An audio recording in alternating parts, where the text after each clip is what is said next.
Hello, students. Welcome to today's lecture. Okay, today we're going to study different size reduction equipments. Okay, so first one is crusher, second one is grinder, third one is ultrafine grinders, and the lastly is cutting machines. Okay, I already told you. The size reduction operates on three methods, right? Compression. You can apply compression to reduce the size, right? Then you can impact like hammer. I already told you the example. For compression is like you're applying force on from the both sides, right? And impact means you're hitting with a hammer kind of thing. Then attrition. Attrition means rubbing like sandpaper. Then cutting action, right? Mainly these three, operations the constitutes the principle of the size reduction equipment. Okay, so the crusher mainly works on the principle of compression. Grinders mainly impact and some attrition. Ultrafine grinders basically mainly on the attrition principle, and cutting machine on the action of cutting. Okay, so we are going to study one by one. So you can read the literature in this book. Okay, so I'm mainly concerned with like showing you uh, the animation, how actually it works. Okay, so I have chosen few equipments to show you. Others you can find on the net or YouTube. Okay, so first we'll study crushers. So firstly we'll see how the jaw crusher works. Okay, so in jaw crusher we have this kind of opening called jaw. This is the opening. Okay, and there is one rotating motor, and because of this rotation, this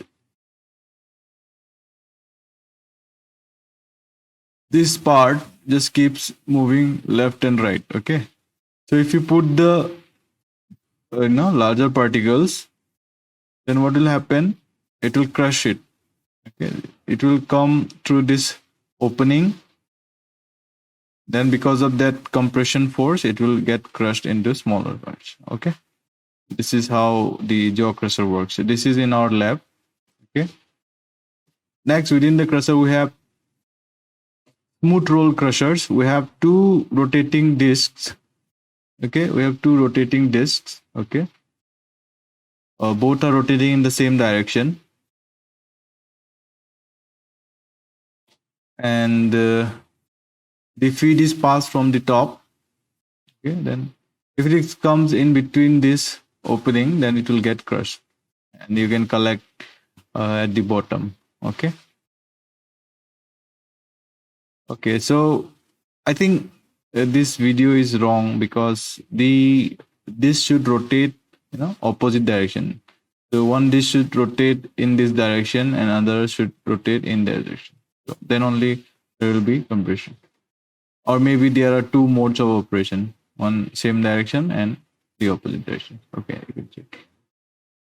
The next we have basically impact. Okay, so impact crusher. So here what happens? So the feed is coming from this top, right? It's directly coming at high velocity. So it will just this thing is simply rotating. So this will hit the rotating disc, and again it will be pushed through to wall where it gets more impact. Then it will get crushed into smaller particles. Right? This is how impact crushing works. Okay. Next we have ball mill. Okay.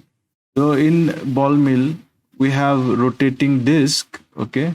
A rotating cylinder. Inside the cylinder there are some balls. Okay, spherical balls. of very heavy balls.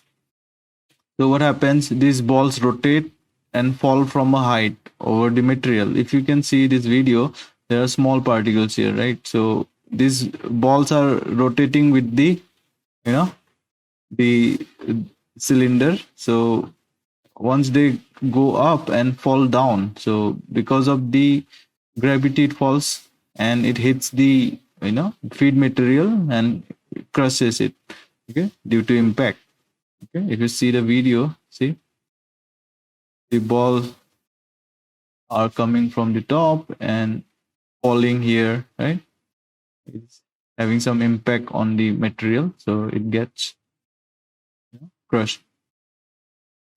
Okay, so instead of ball you can use rods. Okay, so if you use rods instead of balls, then it's called rod mill. So you can see here we have rods, right? It is, the lid is closed, then it is rotated, right, at high speed,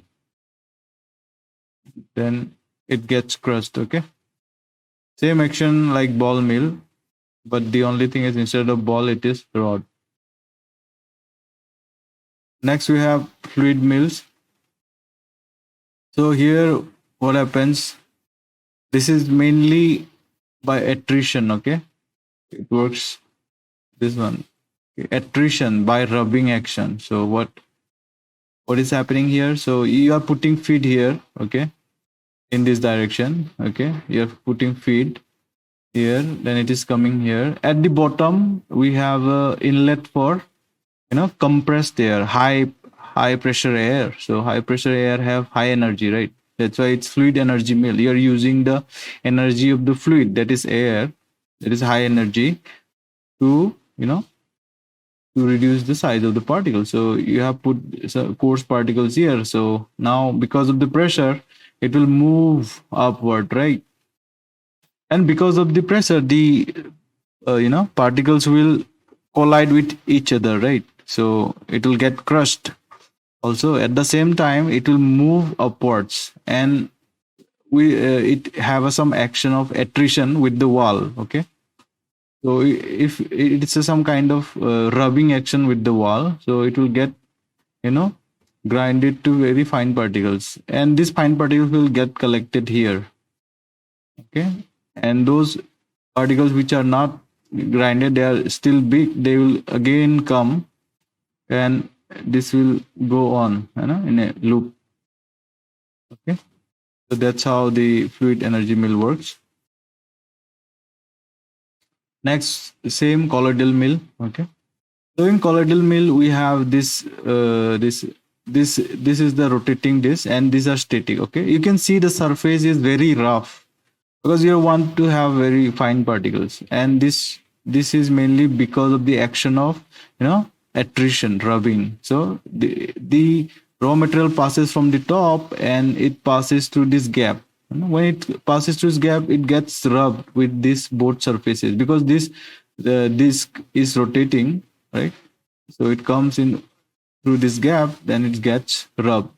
Okay, so it will give you very fine particles. Okay.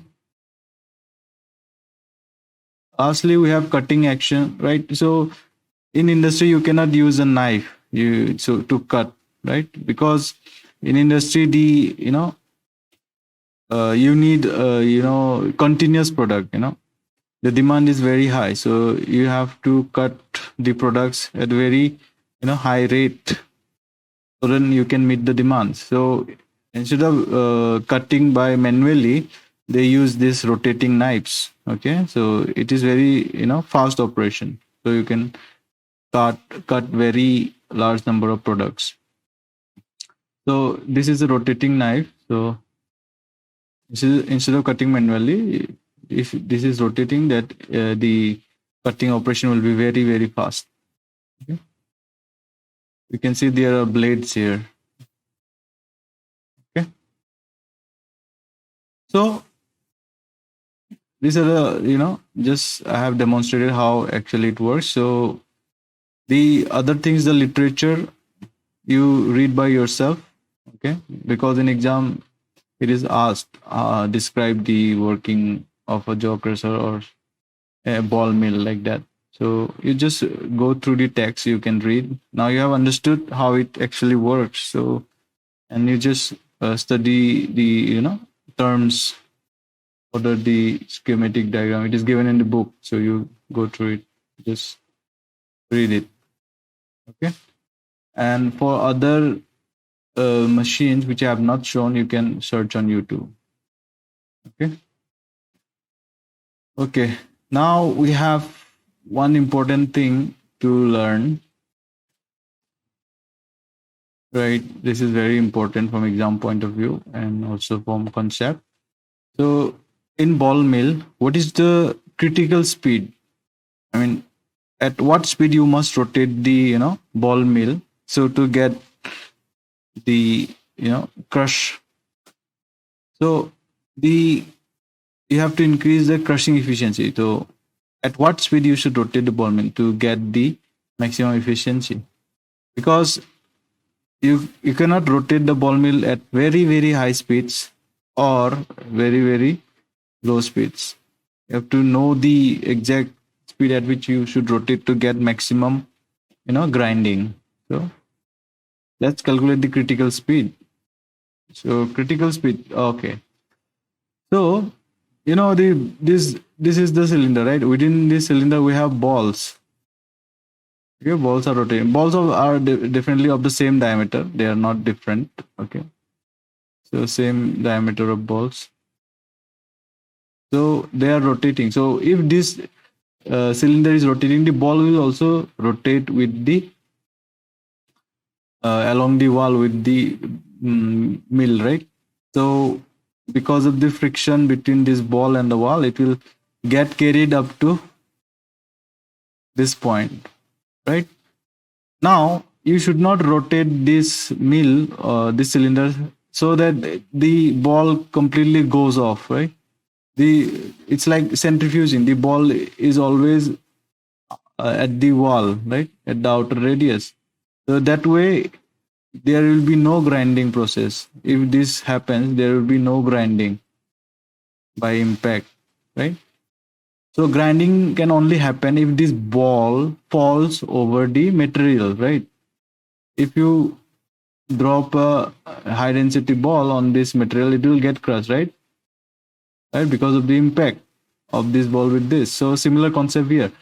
So this ball should fall from a maximum height possible. Okay. So if this cylinder rotates at very high speed, right, so this ball will never fall from the top. It will simply carry away along with the cylinder or mill rotating. Okay.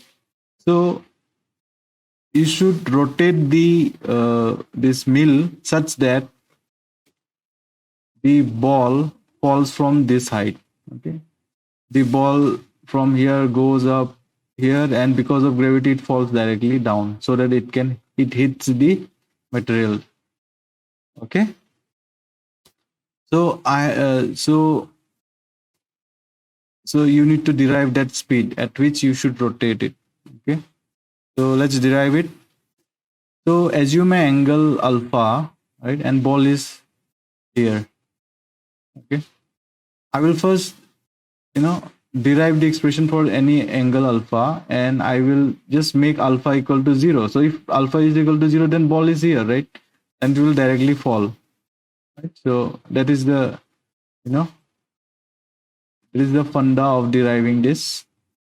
Okay, so assume any alpha, and this is the small ball, right? There will be many balls and the equations will be same for every ball. Okay, so I am doing this force balance for a single ball. Okay, now for this angle alpha and this is ball, so we have two radius. Okay, we have capital R, that is the radius of the cylinder, small r ball radius. Okay, fine. So what is the distance from this center of the ball to the center of the cylinder? Definitely r minus r, right? Okay, you have to ignore this part. So yeah, Okay, so now what are the forces acting on this ball? So if this is the ball, the gravity will always act in this direction, right? Bottomward. So mg. So on this ball, gravity is acting on downwards, mg, right? This gc is a constant, okay? If you write mg in British units, pound force, then you have to divide by this gc constant. So if you use SI units, no need to worry about GC, because GC is equal to 1. GC is equal to 1 in SI units, okay? In Newton units, okay? So you don't have to consider it. So, okay. So there is a force, and this is the angle, right? Alpha, because vertically alternate angles, right? If this is alpha, then this will also be alpha. Okay, so alpha, okay? And what is the centripetal force or centrifugal force? Okay, so centrifugal force acts always away from the center, right? So this is mb square by r, right? And generally centripetal force is centrifugal and centripetal, okay? Centrifugal force is equal to what? mb square by r, right? Okay, so and what is this is m is the mass of the ball, right? Mass of this ball. And what is the v? Velocity of this ball, tangential velocity. But this cylinder is rotating at some angular speed, okay, omega, right? And omega is nothing but 2 pi n. What is n? N is the rotations per minute, right? Or rotations per second, or revolutions per second, whatever you say. Okay, so this is angular frequency, this is linear frequency, right? How many rotations per second, minute, whatever. So this is nc, right? Not nc, this is n only. Okay, and how v is related? V is nothing but angular velocity into r, right? So velocity of the ball will be omega into r, right? But see, this r is not this r, okay? This r is basically the radius of this particle. This small r in this formula is nothing but this distance, okay? Let's say this r dash. So this is the radius actually. So if something point object is rotating from the center O, let's say this is the point, then if this is the r, then what is the centripetal force or centrifugal force? mb square by r, right? So this is the r distance. But if this is a large object, then you take the radius from the center of that object, right? So it will be something r minus r. Okay, so instead of r, you have to use r minus r. Okay, so use r minus r here. So that is actual radius is r minus r, right? So this is, ignore the gc part. Gc is 1 if you write everything in SI units. So this is the thing. Capital R is the radius of the cylinder rotating, and r is the ball radius. Okay. Now velocity is expressed in terms of omega r, right? Again, this r is not the radius of the ball. It is the radius from the center of the cylinder to the center of the ball, right? So instead of writing r, you should write r minus r. Okay, done, right? This is clear. Okay, now we will do a force balance. So we have mb square by r in this direction, and we have mg's direction. But if you take the component of mg in this direction, it is nothing but mg cos alpha, right? So these two forces are balanced. That's why it is this ball is at the wall, right? At equilibrium. If some, let's say the mg becomes greater than this mv square by r, then the ball will fall. Okay. So I should rotate at this point where these two both forces are equal. Okay. If I rotate at a speed which is just less than when these two forces will be equal, then ball will fall, right? So I want to exactly find that critical point which one at which these both forces are equal. Okay. So I'm equating mb square by r minus r. So this is not the radius of ball. This is nothing, the distance of from the center to the center of ball. Right? So it is mb square by r, and this mg cos alpha. Right? Now force balance is done. Now you just simply do it. Now you want to find the critical speed, right? So I told you the ball will give the maximum impact if it falls from this height. Because if ball falls from this height, it will have very low distance, right? Compared to this. This is the maximum distance possible through which the ball can fall on the material. So this will give you maximum grinding, right? Instead of this. So I have to find this position, right? So alpha, this position, to get this position, the alpha should be 0, right? So I will put alpha is equal to 0 because this will give you the maximum height of impact distance. So if you put alpha is equal to 0, so cos 0 is 1, right? So you have got mg is equal to mb square by r minus r, right? Now I told you this v is linear velocity is nothing but omega r, right? But what is r? The radius, right? I mean the distance from center to the center of ball, that is r minus r. Now put it here. You will get mg m v square means omega square r minus r square, right? By r minus r. This cancels out. This becomes 1. Okay.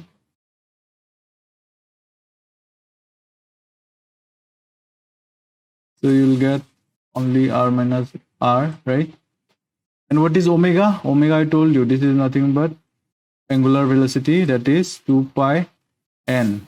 N is what? Revolutions per minute or revolutions per second, whatever. Okay, so 2 pi n. So you just put it here. So you'll get mg is equal to m omega square is 2 square 4 pi square n square and r minus r, right? Since we have put alpha is equal to 0, that will give you the maximum, grinding, right? So this point we have to term n as n is nothing but critical speed. Critical speed, because if you rotate higher than this speed, then it will simply carried away, no? There will be no grinding. Okay, so this is the critical speed. You should always operate below this critical speed. Okay, because if you operate higher than this speed, then it will happen. What will happen? This ball will carried away. So if you have different ball sizes, ball radius, then each time you have to calculate the critical radius before operating the ball mill, because for each ball size you should operate at different critical speeds, because otherwise there will be zero grinding or very less grinding. So you should try to have maximum grinding. Okay, so now with this you have got the formula. So since we calculated it for the maximum grinding or maximum height impact, so this I'll write as critical speed, right? NC. Okay, now rearrange this in terms of NC. So NC square is nothing but mg by m 4 pi square, capital R minus R. Right? So m cancels out.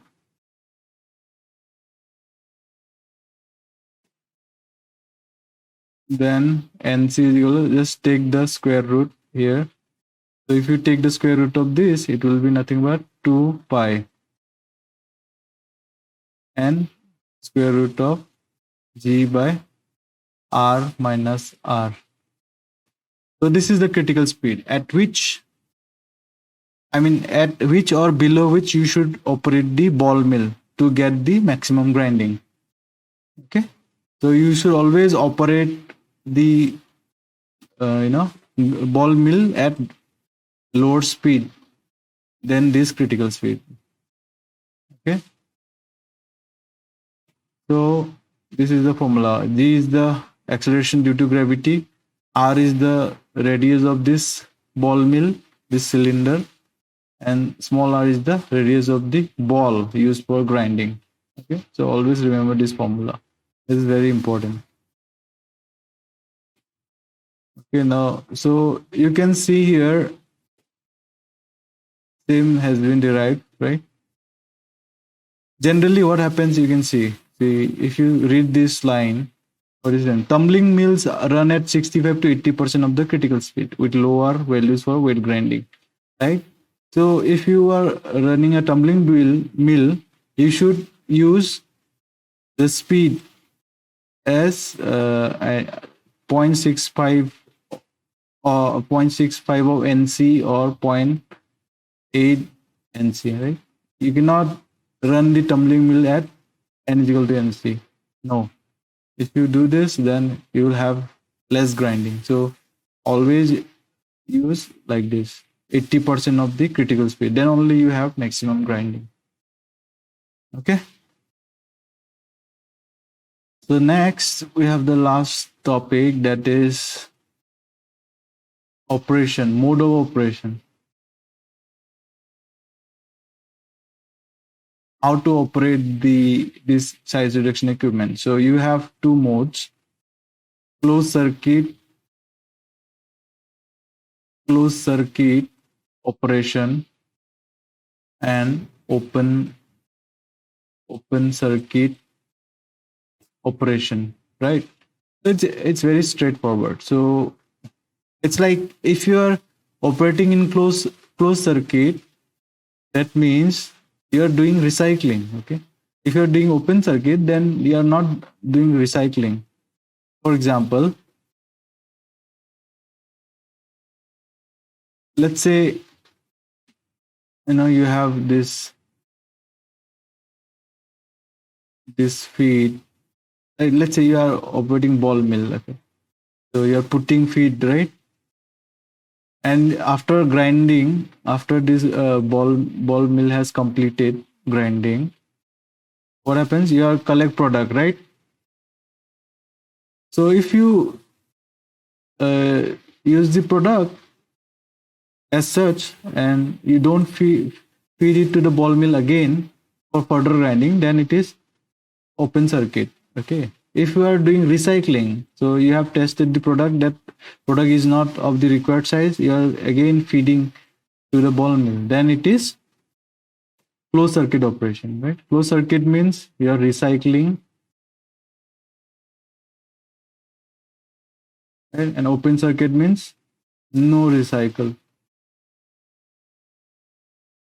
Okay, so with this we have completed the chapter of size reduction equipments.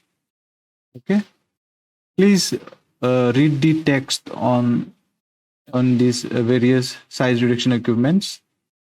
Okay, because in exam they will ask to describe you, so you have to write it and draw a schematic diagram. It is given in the book, and you can watch videos on YouTube, right? How actually it works. Okay, that is more than enough if you know how it works.